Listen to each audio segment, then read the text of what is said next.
नमस्कार साथियों। माध्यमिक शिक्षा बोर्ड अजमेर यानी आरबीएसई बोर्ड परीक्षा 2026 के फिलहाल बोर्ड फॉर्म भरे जा रहे हैं कक्षा 10वीं और 12वीं के। इन फॉर्म को लेके है हमारे स्कूल साथियों को है कई तरह की समस्याएं आ रही हैं। अब इन समस्याओं को लेके लगातार जो स्कूल साथी हैं मुझे मैसेज पे मैसेज कर रहे हैं, कुछ साथी उलाना भी दे रहे हैं कि आप वीडियो नहीं बना पा रहे हो, क्या बात है।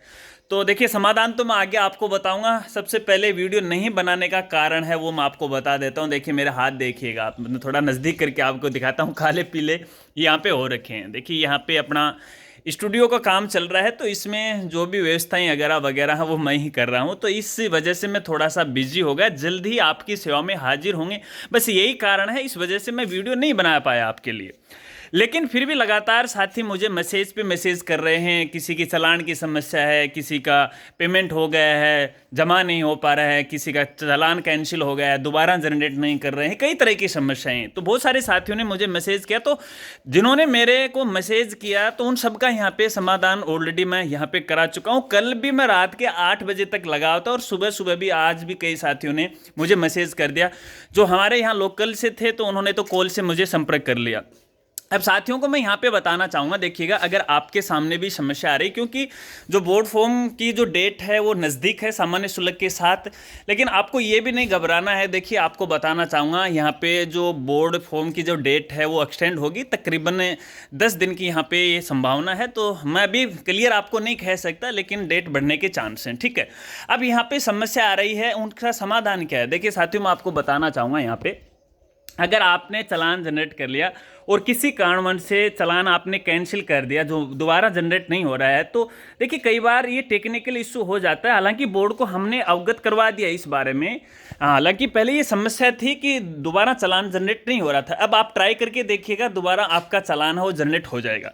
फिर भी आपके यहाँ पे समस्या आ रही है कि कैंसिल चालान है और दोबारा जनरेट नहीं हो रहा है, तो आप एक बार बोर्ड से संपर्क करने की कोशिश कीजिएगा। जो बोर्ड की साइट पे नंबर दे रखे हैं वहाँ से कोशिश कीजिएगा। और तकरीबन क्या होता है कि देखिए, जब चालान को लेके समस्या आ रही है तो ये बोर्ड की समस्या नहीं है, ये समस्या है संबंधित बैंक की। तो आप बैंक वालों से संपर्क कीजिएगा जहां आपने ऑफलाइन चालान जनरेट किया है या फिर ऑनलाइन जनरेट किया है। यहाँ पे देखिए अलग अलग बैंक के हेल्पलाइन नंबर हैं, बोर्ड की साइट पे दे रखे हैं, उनसे आप संपर्क कीजिएगा तो समाधान वहीं से होने वाला है। क्योंकि यहाँ पे जब भी कोई पेमेंट किया जाता है चालान का, तो 24 घंटे बाद में है संबंधित बैंक के द्वारा बोर्ड को अपडेट किया जाता है। और उसमें किसी प्रकार का कोई एरर होता है, जैसे कोई चालान वेरीफाई नहीं होता है, तब वहाँ पे ट्रांजैक्शन नंबर लेके बोर्ड के द्वारा उसे वेरीफाई कर दिया जाता है। तो ऐसे में मैं आपको बताना चाहूँगा, यदि चालान से अगर कोई समस्या आ रही है किसी रिगार्डिंग, यहाँ पे कॉल आ गया, एक बार मैं काट देता हूँ, मैं उसे बंद करना भूल गया था। तो आप बोर्ड से संपर्क कीजिएगा। फिर भी आपको लगातार समस्या आ रही है, आपकी कोई बात नहीं सुन रहा है, तो आप मुझे मेल कीजिएगा और क्या समस्या आ रही है वो समस्या मुझे बताइएगा और साथ में उसका स्क्रीनशॉट है वो भेजिएगा मुझे, और मैं संबंधित उच्चाधिकारियों को तुरंत है आपकी समस्या है वो भेज दूंगा। तो आपकी समस्या का समाधान करवाने की वो भरपूर कोशिश करूंगा।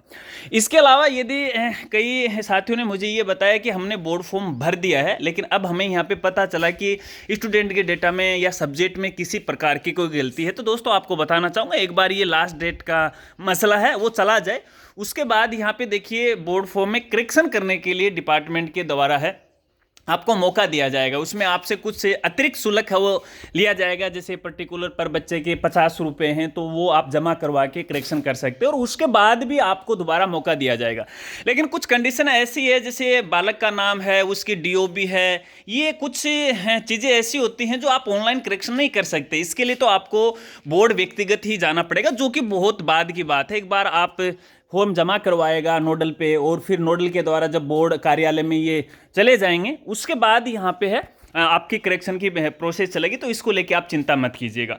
और इसके अलावा यहाँ पे देखिएगा, अगर आपके सामने और कोई समस्या आ रही है तो आप मुझे जरूर अवगत करवाएगा। एक प्रोफाइल को लेके दिक्कत आ रही है कि हमारी नई स्कूल है, इसी साल हमें मान्यता मिली है, लास्ट जो सेंटर है वो हमसे पूछा जा रहा है, लास्ट सेंटर तो हमारे था ही नहीं। तो आपको मैं यहाँ पे बताना चाहूँगा, देखिए आप भर दीजिएगा, जो वर्तमान में आप सेंटर भर रहे हो ना वही लास्ट वाला आप भर दीजिएगा। हालांकि इससे कोई बड़ी समस्या नहीं आने वाली है।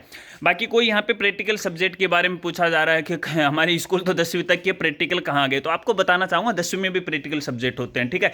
तो आप कोई भी एक बार भर दीजिएगा। प्रोफाइल को आप बाद में भी अपडेट कर सकते हो, फॉर्म भरने के बाद, डेटा लॉक करने के बाद भी आप प्रोफाइल में अपडेट कर सकते हो। हालांकि मैं इस बार बोर्ड को ये अवगत नहीं करवा पाया क्योंकि समय नहीं मिला, इस वजह से ये समस्या आई है। खैर कोई बात नहीं, जितने भी साथी हैं उनको मैं कहना चाहूँगा यदि बोर्ड फॉर्म से रिलेटेड किसी प्रकार की आपके सामने कोई समस्या आ रही है तो आप एक बार बोर्ड से संपर्क कीजिएगा। ये मत सोचिएगा कि राजगुरु जी ने हमें बोल दिया तो चलिए हम डायरेक्ट ही राजगुरु जी से संपर्क कर ले। देखिए मैं फिलहाल बिजी हूं, जब मुझे समय मिलता है तब आपकी मेल वगैरह देखता हूं और कोशिश करता हूं कि आपकी समस्या का समाधान हो जाए, ठीक है ना। तो ऐसे भी फालतू में मुझे परेशान मत कीजिएगा।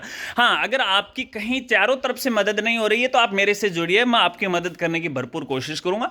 और जो भी आपके सवाल जवाब है वो मेरे साथ जरूर शेयर कीजिएगा। जो जो समस्याएं आ रही हैं आप कमेंट करके मुझे बताएगा तो मैं भी बोर्ड को है वो अवगत करवा दूंगा।